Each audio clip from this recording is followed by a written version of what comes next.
Sí, ya está. Tum, tum, tum, tum. Ya estamos, sí, ya estamos grabando, chicos. Todos deberían poder ver las diapositivas que estoy compartiendo. Ya, vamos a empezar con el tema uno, chicos. Ya, esto es introductorio, aspectos teóricos básicos de auditoría, ya. A ver, vamos a empezar con esto. No es mucho lo que vamos a avanzar, terminamos de avanzar estas diapositivas y con eso terminamos la clase de hoy. Lo que tengo programado más o menos. Voy a ver para los otros temas cuánto nos toma. ¿Qué dice acá? A ver, ¿qué esta frasecita me encanta? El interés primordial de un príncipe, vamos a ver si lo podemos poner también. Ya. El interés primordial de un príncipe a la cabeza de un estado es conservar el poder. Se siguen conectando, creo, ¿no? Ya. El interés primordial de un príncipe a la cabeza de un estado es conservar el poder y gobernar con la mayor ventaja posible para sí mismo. Nicolás Maquiavelo, el príncipe. Entonces, chicos, con esta pequeña introducción, nosotros vamos a ir o vamos a empezar con el siguiente con el tema. Un ratito, se me ha bloqueado porque estoy aceptando que están entrando. ¿Dónde estás? Mi bendito PowerPoint. Aquí estás. ¿Qué dice? A ver, no sé si pueden ver todas las diapositivas. ¿Qué es el Estado, chicos? Vamos a preguntarnos primero, ¿qué es esto? ¿Qué nos dice el concepto? El concepto nos dice que el Estado es una forma de organización política que cuenta con poder administrativo y soberano sobre una determinada zona geográfica. ¿Qué significa esto? Que el Estado cuenta que es una forma de organización política que cuenta con poder administrativo y soberano en una determinada zona geográfica. Significa que dentro de lo que nosotros consideramos o lo que vemos como Estado, el Estado es un territorio en el cual se encuentran agrupada una cantidad de personas, una población, y que se encuentra administrada por un poder ejecutivo, por un poder político, ¿ya?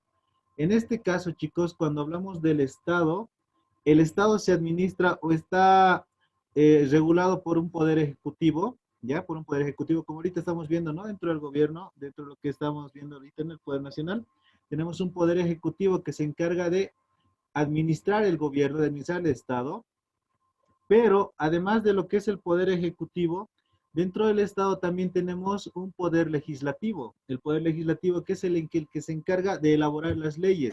Como estamos viendo ahorita en estos momentos, existe esa pelea, esa división dentro de lo que es el Estado. Tenemos lo que es el poder ejecutivo y tenemos el poder legislativo. Ambos están en diferentes líneas políticas y eso tiene como consecuencia que ha subido el precio del pollo, ha subido el precio de la carne, no hay medicamentos. Entonces, eso ocasiona este conflicto, es consecuencia ¿cómo se dice? De estas diferencias que existen dentro del poder ejecutivo y dentro del poder legislativo, ¿ya? El poder ejecutivo es el que organiza, el que administra el poder dentro del Estado, ¿ya? Es el que se encarga de administrar el poder dentro del Estado. El poder legislativo es el que se encarga de elaborar las leyes dentro del Estado. Y dentro de esto tenemos nosotros también el Poder Judicial, que es el que se encarga de hacer cumplir esas leyes, ¿ya? Wow, se están conectando varios. Un ratito. ¿Cómo puedo ver esto? Aquí estás. Ya. Entonces, ese es nuestro conceptito de Estado, ¿ya? Es una forma de organización política que cuenta con poder administrativo. El poder administrativo se refiere a eso precisamente, al poder ejecutivo, que es el que se encarga de administrar el poder dentro del Estado, de organizar el poder, es el que se encarga del Estado. Luego de esto también están dentro de esto el poder legislativo, que es el que se encarga de elaborar las leyes, y el legislativo, el que se encarga de elaborar las leyes, y el poder judicial, que es el que se encarga de hacer cumplir estas leyes, ¿ya? A ver, seguiremos viendo. ¿Qué más tenemos? ¿Cuáles son los elementos del Estado? Dentro de lo que es el Estado, chicos, tenemos tres elementos. Tenemos lo que es población, tenemos lo que es territorio y tenemos lo que es el poder. ¿A qué se refiere la población? La población se refiere a las personas que vivimos dentro del Estado, que estamos viviendo dentro del Estado. En este caso, el hecho de que nosotros vivamos dentro de un Estado, ¿cómo se llama en estos momentos el lugar en el que nosotros estamos viviendo? Es el Estado plurinacional de Bolivia. Entonces, dentro de este Estado plurinacional significa que existen muchas personas de diferentes razas, de diferentes creencias, de diferentes sexos, y eso no significa o no es una limitante para que sean parte o no sean parte del Estado, ¿ya? Entonces, el primer elemento dentro del Estado es la población que vive dentro del Estado. El segundo elemento básico del Estado es el territorio. El territorio es el espacio físico, es un área geográfica donde vive esta población. Nosotros vivimos dentro de un área geográfica. A ver, ¿quién sabe? ¿Quién me dice ahorita? A ver, un ratito, necesito alguna forma de registrar. No creo que vea el video. Ya. ¿Quién sabe? ¿Quién me dice ahorita la superficie geográfica? ¿Me la pueden decir ahorita por voz? ¿Me la pueden escribir por mensaje personal? El primero que me diga le voy a poner participación. La superficie geográfica de Bolivia, chicos. ¿Quién sabe? Busquen en Google si no saben. El primero que me diga le voy a poner participación.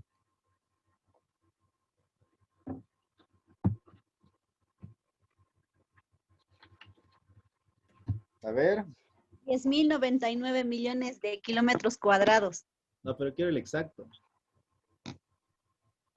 Ay, pero licenciado, le estoy diciendo el número más aproximado. A ver, ya me ha llegado. 1.098.581 kilómetros cuadrados. ¿Ya? Me voy a anotar tu nombre. Tararán, tararán. Hoy día es 10 de agosto, si no me equivoco, ¿no? Sí, 10 de agosto. Ya. Vamos a sacar, sigue más preguntitas así a la rápida, ¿no? Para ver que sigan sacando participación. Ya, entonces, dentro de este territorio, dentro del territorio nacional, es que nosotros estamos, ese es el territorio del Estado, ¿no ve? Donde vive toda la población. El último elemento básico del Estado, chicos, es el poder. En este caso, ¿a qué se refiere el poder? El poder se refiere a la capacidad del Estado para organizar a la población y al territorio. O sea, como nosotros en Bolivia, ¿cómo se organiza el Estado? En Bolivia, si bien es cierto, teóricamente hablando, en muchos estados solamente se manejan tres poderes, lo que es el poder ejecutivo, lo que es el poder legislativo y lo que es el poder judicial. En Bolivia la constitución nos habla de que nosotros estamos, el poder del Estado se administra mediante cuatro elementos. ¿Cuáles son? Órgano ejecutivo, órgano legislativo, órgano judicial y órgano electoral. Entonces, dentro de Bolivia se organiza de esta forma el poder del Estado, ¿ya? A ver, vamos a seguir viendo. Aquí está. Entonces, sobre esto no creo que queden mayores dudas, son teorías, términos básicos. A ver, ¿qué dice acá? El Estado se organiza y su estructura, el Estado se organiza y estructura su poder público a través de los órganos, lo que les decía, órgano legislativo, órgano ejecutivo, órgano judicial y órgano electoral. Artículo 12, Constitución Política del Estado. Entonces, ¿qué es el órgano, qué es el poder ejecutivo? ¿Qué es el órgano ejecutivo? El órgano ejecutivo, el poder ejecutivo es el que se encarga de administrar el Estado. Cómo se conforma el poder ejecutivo, el órgano ejecutivo en lo que es acá en Bolivia? Se organiza recae dentro de lo que es el presidente, el vicepresidente y lo que son sus ministros de Estado. Y de ahí ya va bajando, ¿no? Va bajando dentro de los departamentos, ya tenemos lo que son los gobernadores, que viene acá, se me ha ido. ¿Cómo se llaman?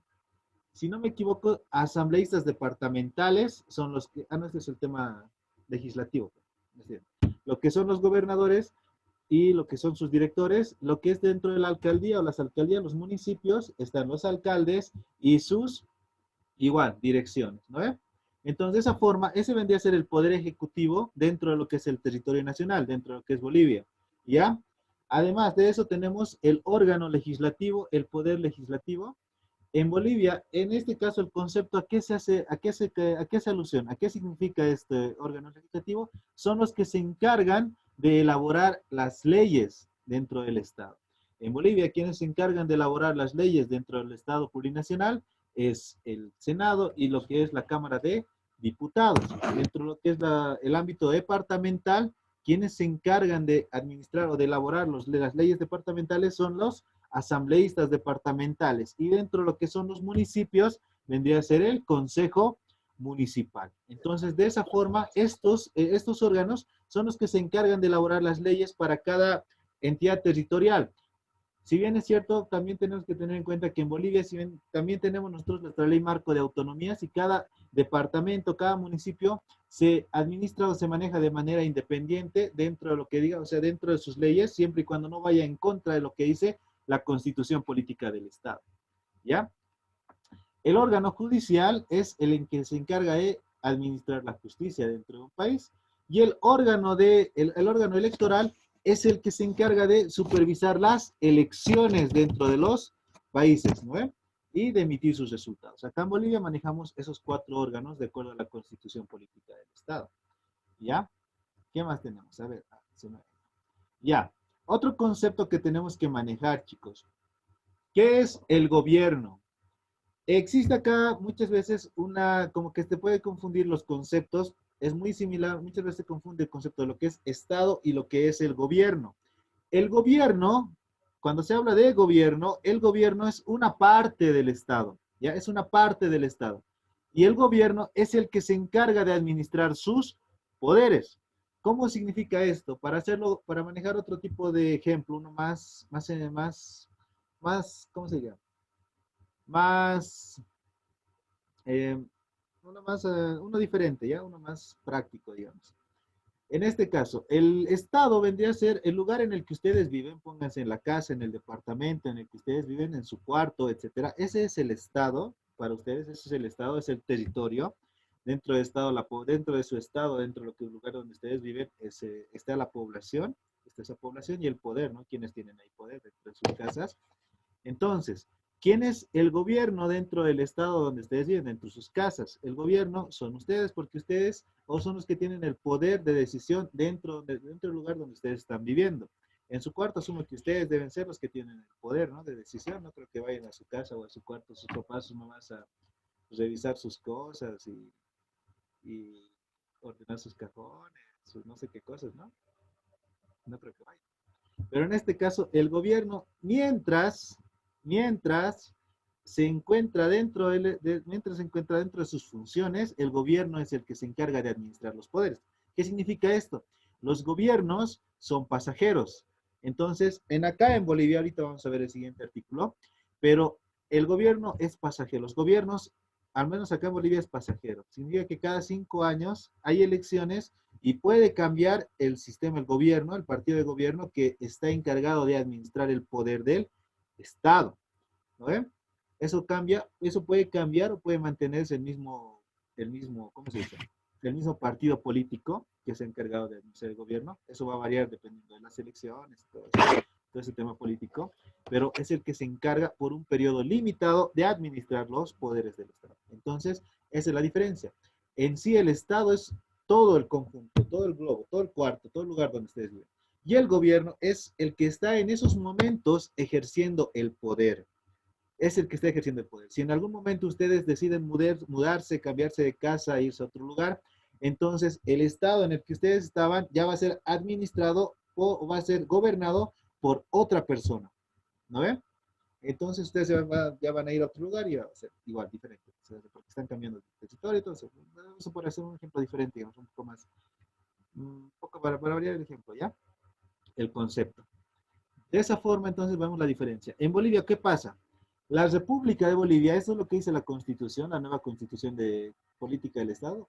La República de Bolivia adopta para su gobierno la forma democrática participativa, representativa y comunitaria con equivalencia de condiciones entre hombres y mujeres. ¿Qué significa esto? Aquí dice acá, miren, a ver, leeremos esta partecita. La República de Bolivia adopta para su gobierno la forma democrática participativa. ¿Qué significa esto? Que en acá se puede elaborar lo que es el poder en lo que respecta al gobierno de Bolivia para la ejecución o para que se pueda administrar este poder.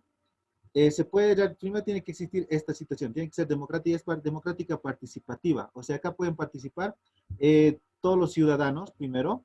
Y también te menciona la Constitución, que se puede manejar lo que es el referéndum.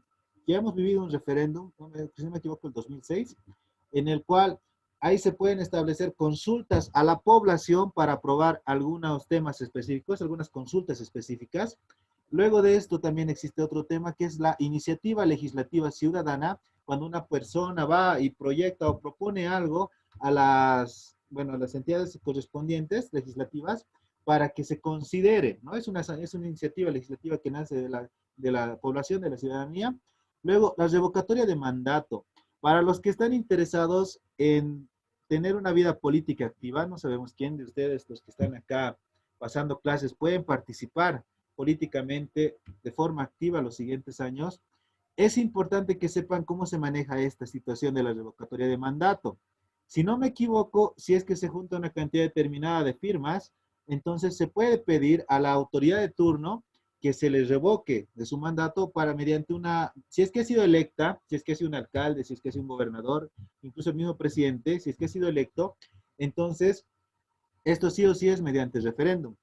O sea, en esta parte hay que leer muy bien lo que es la ley de la Corte Electoral. Sin embargo, si no me equivoco, creo que se maneja de esa forma, en la que tiene que haber mediante referéndum. En otros casos, en el cual nosotros ya vamos a tener no, en este caso estamos hablando de lo que es tema ejecutivo. ¿Ya? Entonces, de esa forma, tienen que saber muy bien en qué situaciones ustedes les pueden proponer o pueden tener esta situación en la que puedan querer revocarle su mandato. Y hay que dominar muy bien esos artículos de las leyes para que no tengan problemas en caso lleguen a tener una, no sé, una vida política activa, ¿ya? Luego, mediante la asamblea, mediante cabildo y mediante consultas previas, ¿ya? Esto es lo que te dice la Constitución cuando habla de lo que es participativo. De esta forma, esto es lo que considera participativo la Constitución Política del Estado. Cuando habla de representativa, significa que se van a elegir a los candidatos, a las personas, mediante voto universal, directo y secreto. Entonces, nosotros lo que hacemos cada elección, ¿verdad? Cada cierto tiempo hay elecciones, nosotros elegimos mediante voto universal, secreto, y ahí decidimos quiénes van a ser las autoridades que se van a encargar de administrar el o los poderes del Estado, ¿ya? A eso se refiere que es representativo, que son elegidos mediante voto universal. Luego de esto, menciona lo que es comunitario. ¿A qué se refiere esto de comunitario la Constitución? Se refiere a que, no sé si alguno de ustedes, y me puede ayudar, igual lo voy a considerar como participación, si desean pueden opinar, o sea, mediante acá, participación directa, o pueden mandar igual un mensaje de manera privada si desean. Si saben cómo se eligen las autoridades en otros pueblitos, en otros lugares, en esos, ¿cómo le llaman? ¿Cómo eligen los Malcus, los Quilacata? No sé muy bien, de esa parte yo, soy sincero, no tengo idea.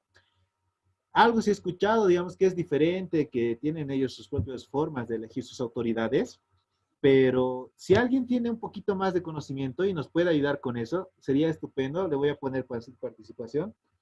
Incluso le voy a poner doble todavía porque esa información es mucho más práctica y no es fácil de conseguir, ¿ya? Si alguien sabe, me puede decir. Buenas noches, Lice. Buenas noches. Yo lo que sé es que en los pueblos se hacen, primeramente eligen a personas de diferentes comunidades o de diferentes cantones y Ya. van a como carteras eh, personas diferentes y ahí votan así, alzando la mano o a veces haciendo por filas, digamos, atrás de cada persona que quieren que sea el representante.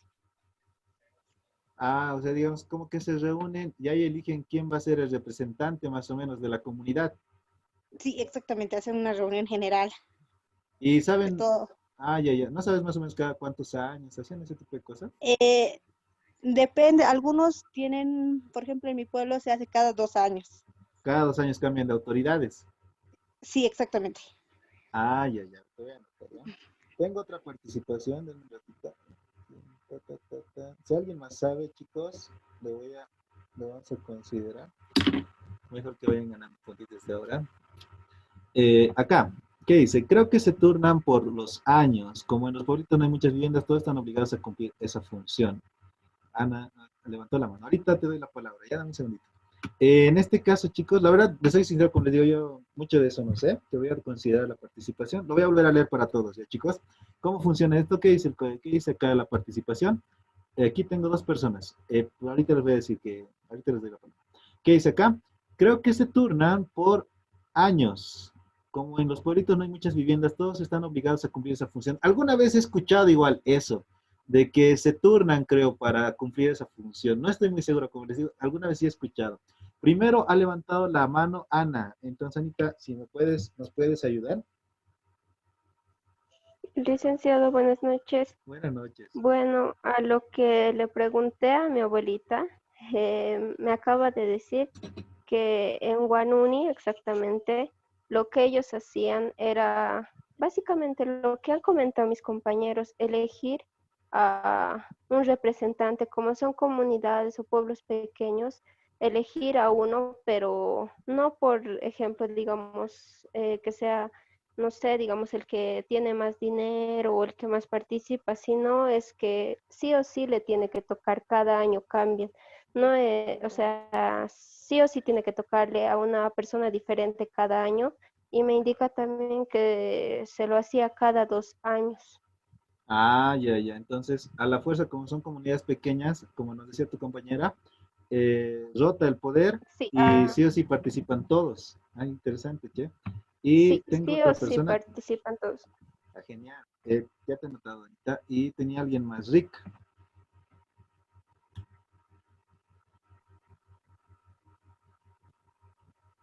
Le he levantado la mano. ¿Dónde está Rick? La tenía ya anotado, Rick Anthony. Dice, Ah, te escucho. también podría ser, dando mi opinión personal, que en los yungas se hace cada 4 años y lo hacen de la manera, por las personas más antiguas, por ejemplo, colonos, monarcas, que también llegan a ser parte, ¿no? Y eligen a su propio representante mediante una convocatoria, donde que ahí están, digamos, puro de la primera comunidad, segunda comunidad, es por los años, ¿no? Que más que todo hacen la división tanto como antiguos y otros que recién, digamos, están con los hijos de los colonos, los herederos. Y mediante a eso se basan y entre puro de los que han sido, digamos, colonos, han creado esa tierra o han dado, digamos, el nombre de la ciudad y todo eso, mediante ellos reparten, digamos, la dirigencia, dicen, digamos, él lo hace bien y lo hacen más que todo por personal, ¿no? Desde donde que yo lo vivía y también tengo O por sea, ahí. digamos, va rotando y van cambiando las personas, pero si alguien lo hace bien, se va manteniendo más o menos. Sí, más o menos. Ah, ya, ya. No, no sabía. Ahí, ahorita que mencionas el tema de los yungas, algo que les puede interesar, ahorita les doy la participación a los tres compañeros. Algo bien interesante que he encontrado alguna vez. Busquen, a ver, no sé si hay mucha información, no he encontrado mucho en YouTube, pero busquen el último rey de América. El último rey de América es una persona, no estoy seguro si todavía está vivo, es uno de los afroamericanos que viven los yungas. Está reconocido, o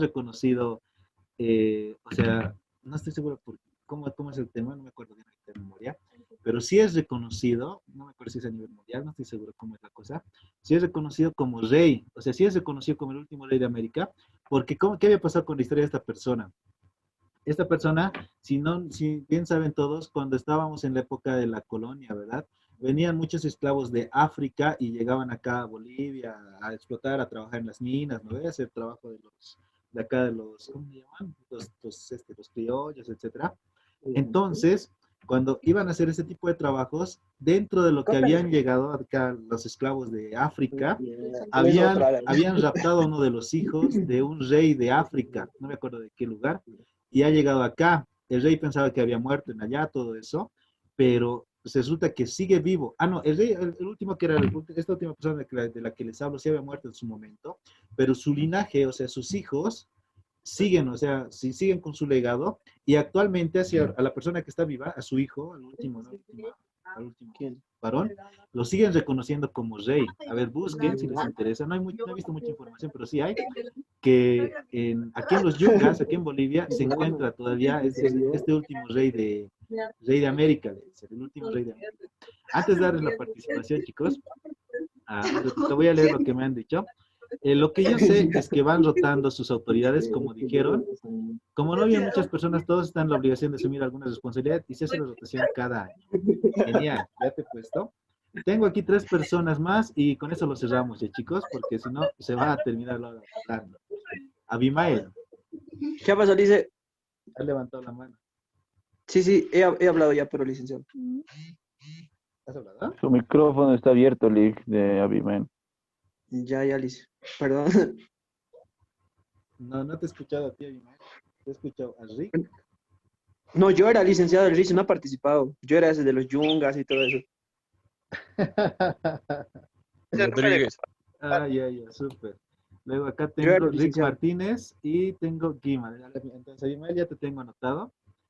Ya, listo, Guimar y licenciado. Rick, los últimos 2. Ya lo puedes apagar tu micrófono. ¿Dónde están? Guimar y Rick, chicos. A ver, les escucho. Con eso cerramos. Dice, ¿me escucha? Sí, se escucha. Ya, dice, yo quisiera complementar a lo que dijo la compañera Ana, pero yo complemento que en un determinado pueblo, que digamos viven de 20 a 30 personas, se eligen 5 autoridades diferentes. Un presidente, un vicepresidente, un tesorero, un encargado de agua y de luz y Sí. uno encargado de tierras. Y estos son elegidos en un año. No sabía. Mire, ese dato bien interesante. Rick Martínez. Entiendo, ¿no? Si es una reunión extraordinaria o una reunión ordinaria.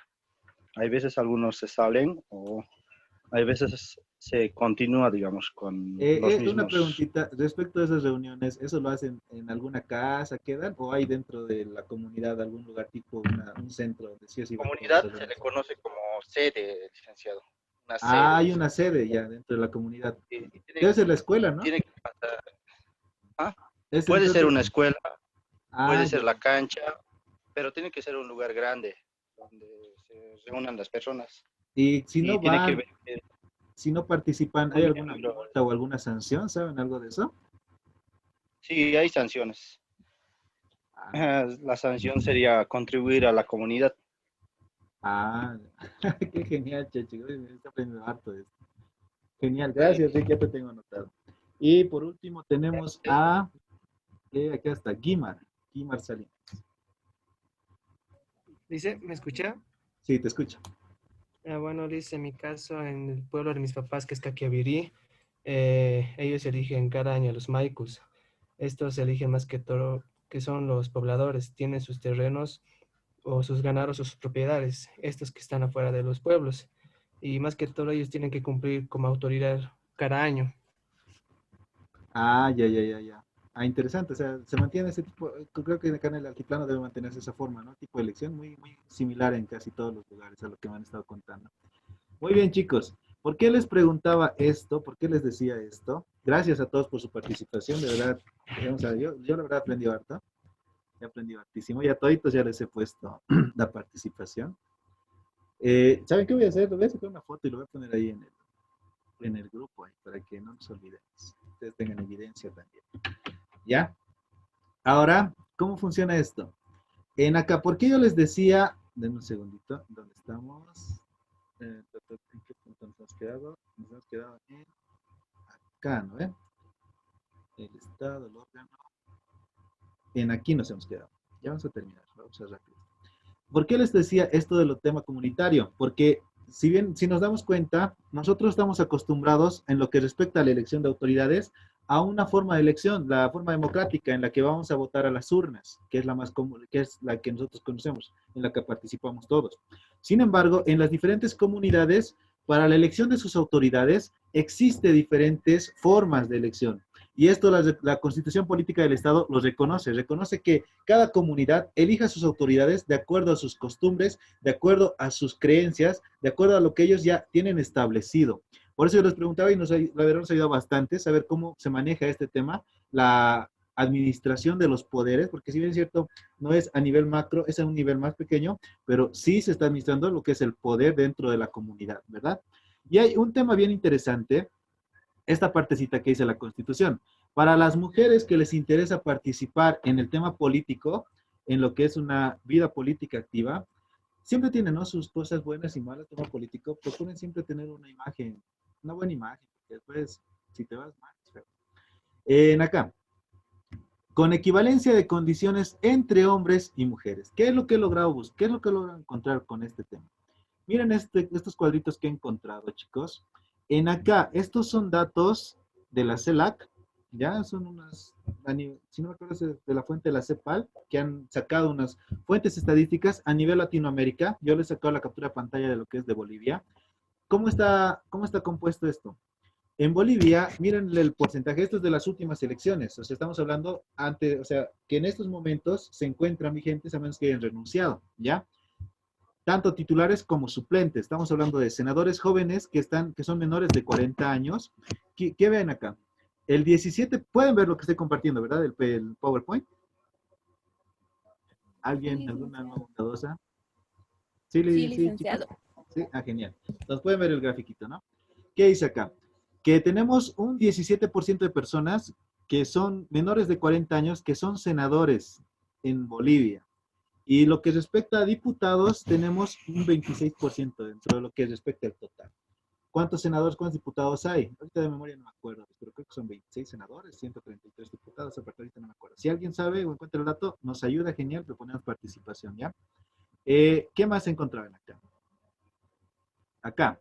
A ver, esto me ha pasado. Aquí está. Dentro de lo que es el género, ¿por qué se dice esa parte dentro de la Constitución cuando se habla de la equivalencia de género? Ahorita vamos a explicar un poquito más. Pero, ¿cómo está compuesto acá? Miren, la composición del Senado por género. Acá en Bolivia, el 44% de las mujeres que están dentro del Senado, estamos hablando de titulares y suplentes, son mujeres. Y el 56% son varones. O sea, casi es una equivalencia, casi es la mitad de personas, o sea, es casi equivalente, casi existe esa igualdad dentro de lo que es el órgano legislativo, dentro del poder legislativo. Luego de esto, lo que es la Cámara de Diputados tampoco es muy diferente, miren. Dentro de lo que son varones, tenemos acá un 45% y mujeres un 55%. ¿Por qué está pasando o por qué ocurre esto? No es casualidad, es que dentro de la ley de la Corte Electoral, a ver, alguien me está comentando, senadores, 36 miembros, a ver, y diputados más, por favor. En acá, ¿por qué pasa esto? Porque dentro de lo que son las, dentro de lo que son dentro de lo que está la ley electoral, la que está emitida por el Tribunal Supremo Electoral, ahí te establece que cuando se vayan a postular, no estoy seguro si lo tengo abierto, si lo tengo abierto les voy a mostrar ahorita. A ver, si lo tengo abierto les muestro dónde estaba. A ver, si lo he cerrado, van a tener que buscar ustedes. Mala suerte, chicos, lo he cerrado. Pero ¿qué es lo que me acuerdo que dice la ley electoral? Que mínimamente cuando se postulen a estos cargos, a lo que se refiere a lo que son senadores, tiene que estar mínimamente dentro de 4 personas, tiene que haber, genial, gracias chicas, ya tengo acá de las 3, ahorita les voy a contar, ¿ya? Dentro de lo que significa la ley electoral, mínimamente de cada 4 participantes o de 4 postulantes a senadores, mínimo tiene que ser una mujer. Dentro de lo que son postulantes a diputados, de cada 3 mínimo tiene que ser una mujer. Luego, dentro de lo que respecta a lo que son asambleístas departamentales, si no me equivoco, y concejales municipales, en ahí, ¿cómo funciona esto? Funciona que si va a haber una persona que se va a postular, por ejemplo, para ser concejal, acá en La Paz, y es un varón, su suplente tiene que ser mujer. Ahora, si va a ser una mujer la que se va a postular para ser titular, su suplente tiene que ser un varón. Entonces, a eso se refiere lo que es la equivalencia dentro del género. Por eso es que no es solamente que pasa esto dentro de las cámaras de senadores y diputados, también lo ven dentro del tema político, esto me ha tocado verlo, es bien interesante, lo ven dentro del tema político y tratan de buscar imagen o personas que obviamente tengan un perfil que traiga o que atraiga votos, digamos. Siempre van a buscar que haya esa paridad de género. Y yo también he visto que son bien sucios, digamos, ¿no? Pero buscan a veces perfiles de personas que tal vez tengan algún tipo de discapacidad física, eso me tocó ver, digamos, en algún momento. porque en teoría, digamos, este tipo de personas atraen más votos que una persona que se encuentra dentro del pleno uso de sus, o sea, está totalmente bien, digamos, ¿no? Eso alguna vez he escuchado decir a alguna persona que estaba trabajando dentro del tema político. Son temas políticos, digamos, o sea, ya cada quien decide cuál es su ideología, su forma de ver, cómo dirigir su estrategia política, y eso varía, digamos, por cada persona. Pero a eso se va, o sea, a eso me voy, que cada persona, o sea, esto va a variar dentro de lo que es dentro del país, pero acá en Bolivia por lo menos sí existe dentro de lo que es el tema político, dentro del tema del poder ejecutivo, sí existe esta paridad. Y tenemos estos datos que me parece muy interesante para que lo podamos ver. Y miren, en comparación con los otros países de América Latina, ¿cómo funciona acá? Países analizados según porcentaje de mujeres en sus órganos legislativos. Estamos hablando acá, Cámara de Senadores, Cámara de Diputados, asambleas departamentales, concejales, o sea, a nivel Bolivia, y están comparando esto a nivel Latinoamérica. En Bolivia es en donde se encuentra, miren, un 50,1% de participación de mujeres. O sea, en sí, no solamente en teoría que te dice la Constitución, que va a ser una participación hombre-mujer, o sea, debería ser equitativo, sino que se puede ver dentro de los hechos que sí existe esta participación. En comparación con otros países que va variando, miren, en Bolivia es en donde se encuentra este porcentaje más alto de participación de mujeres dentro de la vida política, ¿no? Son datos que me han parecido bien interesantes, que he querido compartirlos con ustedes. Tal vez si tienen interés en buscar un poco más, tal vez si se desean en algún momento postular, pueden buscar y empezar a buscar la ley electoral y ver, ¿no?, los requisitos. No estoy seguro si es desde los 18 años, creo que para tema de senador, creo que es desde los 30, eso no me acuerdo bien, la verdad, no he leído esa parte bien, pero ya, si es que les interesa entrar más en profundidad en el tema, en la vida política, sí pueden empezar a investigar. ¿Qué más, chicos? Con esto terminamos la clase, ¿ya? Estos 3 conceptitos que me parecen muy importantes. Otros conceptos que yo considero muy importantes.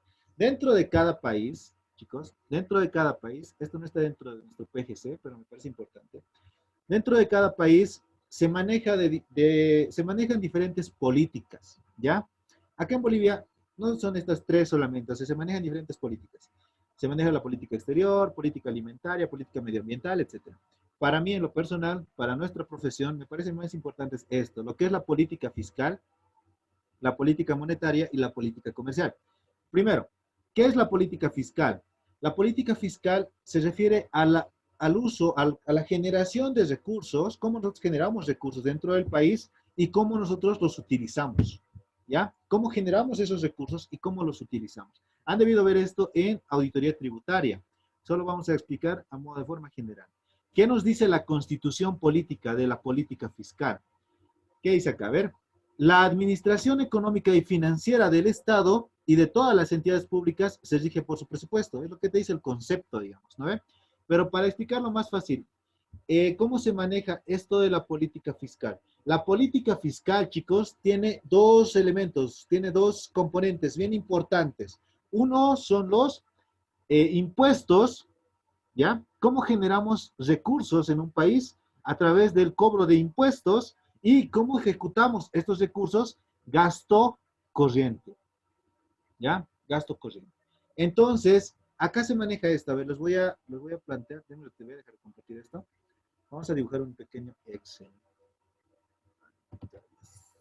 ¿Dónde estás? Aquí está. Un segundito, chicos, esto para que no sea solamente teórico. Ya. Entonces, compartir pantalla y aquí está. Muy bien. Ya. Todos pueden ver el Excel, ¿verdad? Que estoy en estos momentos abriendo. Estamos viendo, por favor, un alma buena que me diga que sí. ¿Sí, no ve, chicos? Sí, dice. Mil gracias. Que de verdad pienso que se me puede ser en vano. Con esto terminamos. Política fiscal. Dentro de la política fiscal hablamos de 2 elementos. Hemos dicho los impuestos y hemos visto el gasto corriente. Los impuestos para nosotros significan ingresos, ¿ya? Ingresos. Y el gasto corriente obviamente son gastos, ¿ya? ¿Cómo se administra esto en un país? ¿Cómo se administra esto? Más o menos, este es el concepto general. Obviamente tiene más elementos, tiene más componentes, es más complejo, pero de manera general la idea es esta. dentro de un país. Nosotros imaginaremos que dentro de una gestión, en lo que corresponde a impuestos, hemos logrado recaudar, no sé, unos 1.000 bolivianos, por decirles. ¿Ya? Dentro de lo que es el gasto corriente, ¿qué es el gasto corriente? El gasto corriente es el gasto público.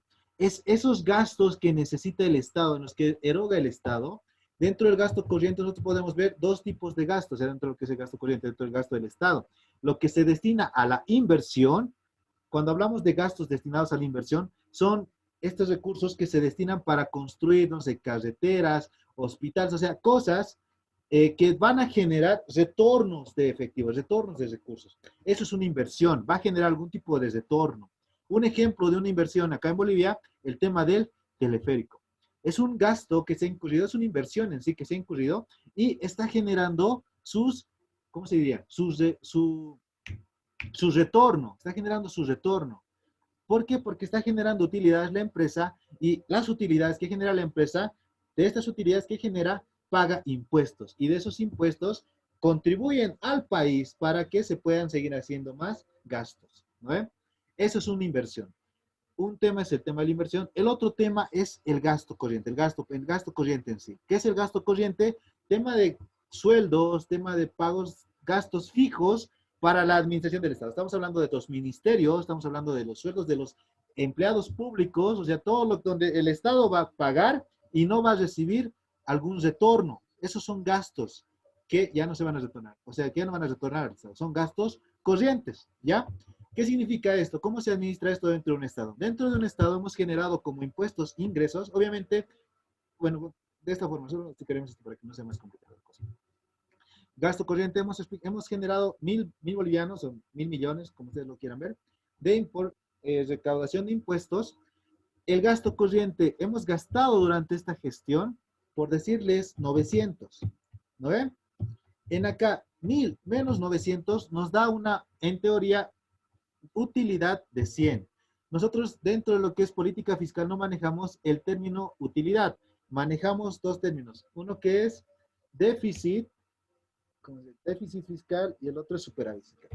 En todo caso, si nosotros tenemos una utilidad, tenemos superávit fiscal, o sea, hemos podido nosotros tener o no gastar todo el dinero del que hemos generado, que hemos recaudado, y ese superávit ya vamos a ver cómo lo administramos. Si esto lo mandamos a las reservas, creamos unas reservas para posteriores gestiones, o si es que este superávit se va a destinar para, no sé, un proyecto, ya eso va a depender del Estado. El Poder Ejecutivo va a decidir qué hace con esos recursos. Entonces, ese es el concepto que nosotros manejamos cuando hablamos de política fiscal. ¿Ya? ¿Qué pasa si es todo lo contrario? En acá, a ver, si no me equivoco, tendríamos que hacer esto, dividir esto, listo. En este caso, chicos, en este pequeño ejemplo, estamos viendo que de los 1.000 que hemos generado por impuestos y de los gastos que hemos tenido, que son 900, y estamos teniendo utilidad de 100, tenemos un superávit fiscal del 10%. O sea, hemos generado, nos han quedado recursos de equivalentes al 10%. Ah, no, estoy mal. Estoy súper mal. Bueno, hasta acá se entiende la idea bien, ¿no ve, chicos? Hasta acá tenemos este superávit fiscal normal. ¿Se entiende el ejemplo? Ingresos menos gastos, normal. ¿Cómo se calcula el porcentaje? ¿Cómo calculan esto? ¿Sobre qué? ¿Sobre cuánto se calcula esto? Lo que se hace, es que me da miedo complicar es la vida, pero lo que se hace para calcular el superávit o el déficit, esto lo que se hace es, esto, si en caso es positivo, si los ingresos han sido mayores a los gastos, esto lo que hacemos es dividirlo sobre el PIB, ¿ya? El PIB, Producto Interno Bruto. Este PIB, ahorita ya de tantos años que ya no lo veo, ya no me acuerdo todos los elementos. Este PIB, lo que hacemos es dividir esto. No estoy seguro cuánto será en Bolivia, no estoy seguro, pero digamos que es 4.000. ¿Ya? 4.000 millones, etc. Lo que hacemos acá es, agarramos el superávit fiscal, que nuestro superávit fiscal es 100, y tenemos un PIB de 4.000. Lo que hacemos es dividir estos 100 entre el PIB, y ese es el porcentaje positivo de superávit fiscal. ¿Ya? Es lo que se considera como superávit fiscal. ¿Cuánto es en porcentaje? Un 0,02%, un 3% de superávit fiscal estamos teniendo sobre el Producto Interno Bruto. ¿Han debido escuchar alguna vez esa palabra? Ahorita me van a entender, porque de esto se habla todo el tiempo. ¿Qué pasa ¿qué pasa si nosotros no hemos gastado 900? Si nosotros hemos gastado, dígame que estoy grabando, ahí estoy grabando. Digamos que hemos gastado 1200. Ah, hemos gastado más dinero del que nosotros hemos generado. Esos 200 no vienen gratis. Esos 200 tenemos que conseguirlos de alguna forma. ¿Cómo se consiguen? Préstamos. Recurrimos a fuentes externas para que nosotros podamos cubrir estos gastos corrientes. Porque si no, ¿cómo vamos a poder pagar? No podemos. ¿De dónde vamos a sacar el dinero? Sí o sí hay préstamos, ¿ya? Pero no se consideran estos préstamos para el cálculo, porque el préstamo es de fuente externa. ¿Qué se consideran? Los recursos que se genera dentro del país, solamente eso. Porque los recursos que conseguimos por fuente externa ya es para otro tipo de análisis, ¿ya? En este caso, si nosotros tenemos un resultado negativo, si hemos gastado más de lo que hemos generado, no tenemos superávit, tenemos déficit fiscal. Entonces, ¿han debido escuchar esa palabra que hablan? Yo he escuchado bastante en todo lado hablan de esto, que en Bolivia estamos viendo un tema en el que se encuentra realizando, o que estamos viendo periodos en los que se han ido repitiendo déficits fiscales, gestión tras gestión. ¿No ven? Ahora, ¿cómo se calcula este déficit fiscal? Es lo mismo. Agarramos el déficit fiscal, que en este caso es menos 200, o son los 200, calculamos y lo dividimos sobre el PIB, y en este caso el déficit fiscal vendría a ser un 5% sobre el PIB, sobre el Producto Interno Bruto. El PIB siempre va a ser mucho más alto que nuestros impuestos. Bueno, en teoría debería ser más alto. ¿Ya? Entonces, ¿cómo se maneja esto? Significa que nosotros estamos teniendo tal vez estamos gastando más de lo que estamos generando dentro de los recursos internos. Pero obviamente hay que hacer análisis un poco más complejo, no es solamente decir, ¿no? Se gasta más o se tiene más. Hay que ver en qué se gasta. Hay que ver cuáles son los gastos, cuáles son las inversiones que está realizando el Estado y cuáles son los retornos que está generando. Porque obviamente dentro de cada inversión siempre van a haber riesgos y esos riesgos significan que se puede ganar como se puede perder. Eso es lo que entra dentro de la definición de inversión. ¿Ya? Pero eso no lo vamos a analizar, ya es tema de que se encarguen los políticos de defender su pan. ¿No? Lo que nos interesa a nosotros es entender los conceptos.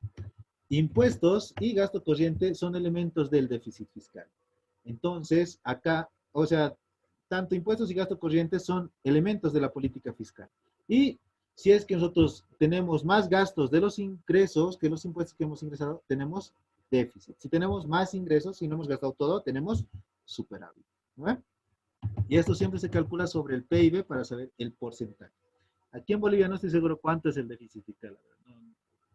Ahorita ya han hecho cálculos. O sea, antes iba revisando cada año. Pero ahorita estos últimos años ya no me da ni tiempo de ver con tantas cosas. Eso sería el concepto de política fiscal. ¿Ya, chicos? Espero que haya quedado clarito esa parte. Y para terminar esto último, en esto no vamos a hacer ningún cálculo, solo vamos a explicar el conceptito y con eso terminamos la clase de hoy.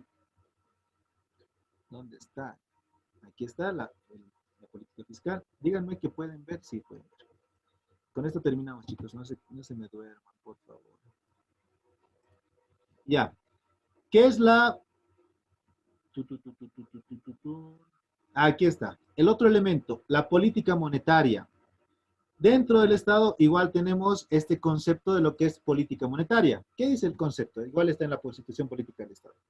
El Estado, a través del órgano ejecutivo, determinará los objetivos de la política monetaria y cambiaria del país, en coordinación con el Banco Central de Bolivia. En palabras simples, la política monetaria, ¿qué hace? Hace o determina cuánto dinero va a circular en el país. De eso se encarga la política monetaria. El Banco Central sabe cuántos billetes... Ay, perdón.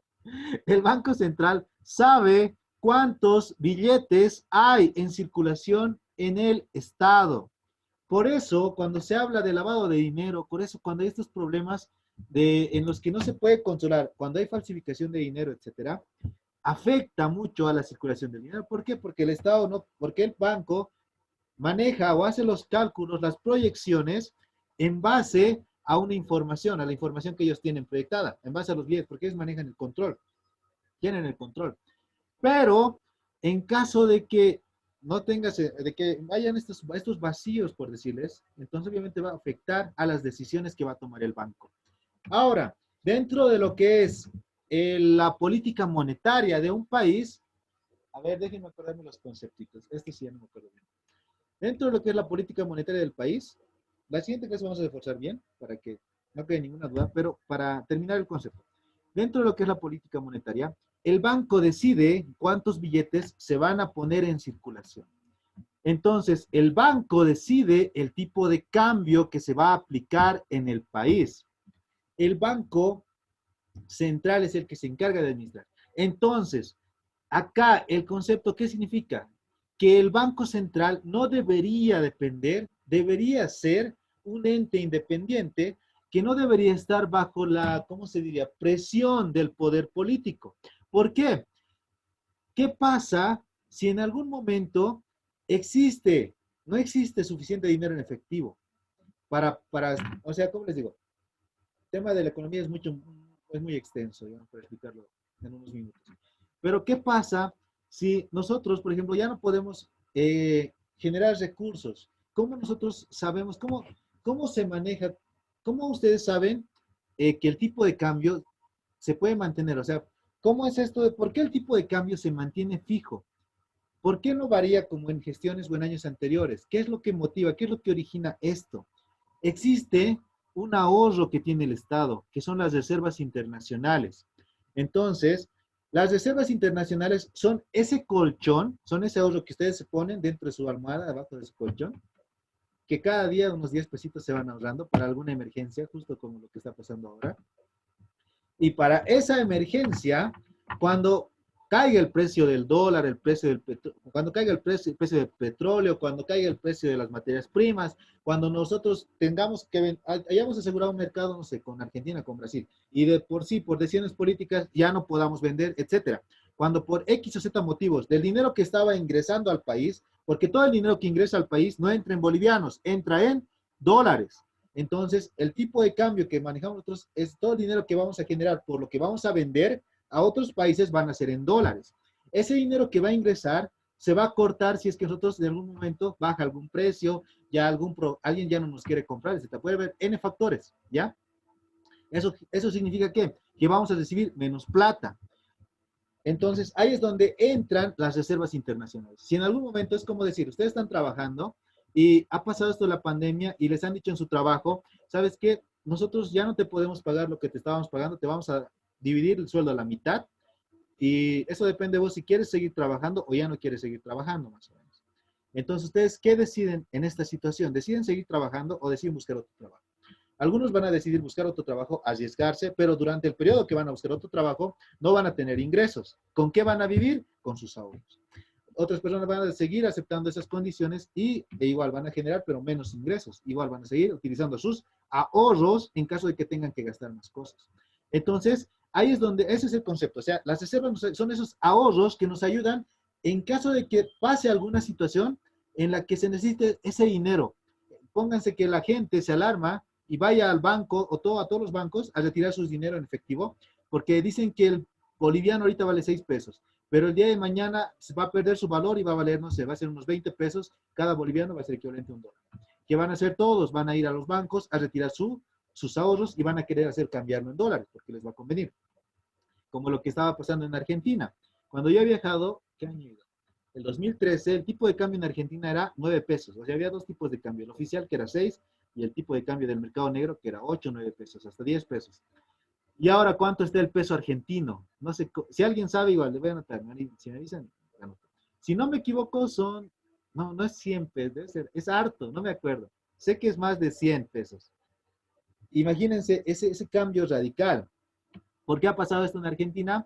Porque ellos ya no han generado recursos, ya no, o sea, los mercados que tenían seguros ya no les han podido comprar, ellos se han prestado de entidades financieras externas, ya no les han podido pagar, y como ya no les han podido pagar, las entidades los han declarado en default, y todas las otras entidades externas ya no querían pagarles, o sea, ya no querían prestarles, y o sea, esto es un tema bien extenso. Pero de esa forma se maneja la política monetaria en un país. Entonces, el Estado es el que, en todo caso, en el que el Banco Central es el que regula, el que decide ¿Cómo se va a administrar esto? ¿Cuánto dinero va a haber en circulación? Peso equivalente, 0,095 bolivianos. Bueno, está genial. En dólares, si alguien me puede decir cuánto es un dólar equivalente a un peso argentino, para entenderlo más fácil. ¿Cómo es esto? El Banco Central va a decidir cuánto dinero va a estar en circulación. Entonces, ¿qué pasa acá? Si se toma la decisión, entonces, ¿por qué les estoy explicando esto? De que cuando se vende, entra en dólares. Porque la moneda más confiable a nivel internacional es el dólar. Si nosotros queremos ir a vender productos o queremos ir a dar productos, o ofertar productos, no podemos venderlos en bolivianos, tenemos que venderlos en dólares o en otra moneda que sea aceptada a nivel mundial, pero obviamente el más comercial es el dólar. Ahora, ¿qué pasa si no nos quieren comprar? Entonces nosotros no vamos a tener dólares. Ay, 0,1 dólar, 72 pesos, ¿en serio? No les creo.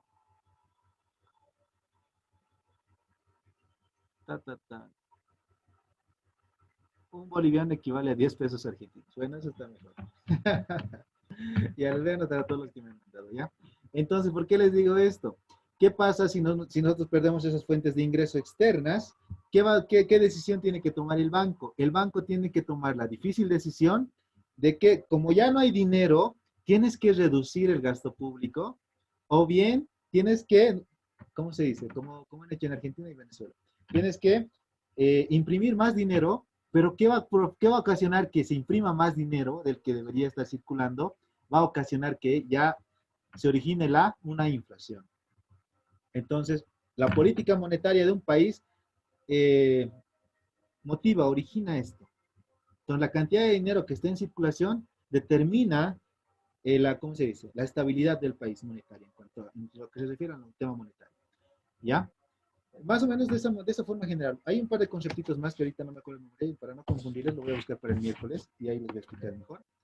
Pero de esa forma, a eso se refiere la política monetaria dentro del país. ¿Cuál es la cantidad de dinero que hay en circulación? Y eso va a afectar el tipo de cambio que se va a manejar dentro del país, el precio de las importaciones, el precio de las exportaciones, etcétera, ¿no? Este es el tema más de economía. Economistas no soy, pero por lo menos esos conceptitos para que tengamos una idea más clara de lo que entendíamos. Muy bien, chicos, a todos los que me han mandado los mensajitos, les voy a anotar, lo voy a subir la foto al grupo. 127 pesos por dólar, eso quería. Eso sí. Ahorita un dólar es 127 pesos argentinos. Yo que en el 2013 han pasado 7 años.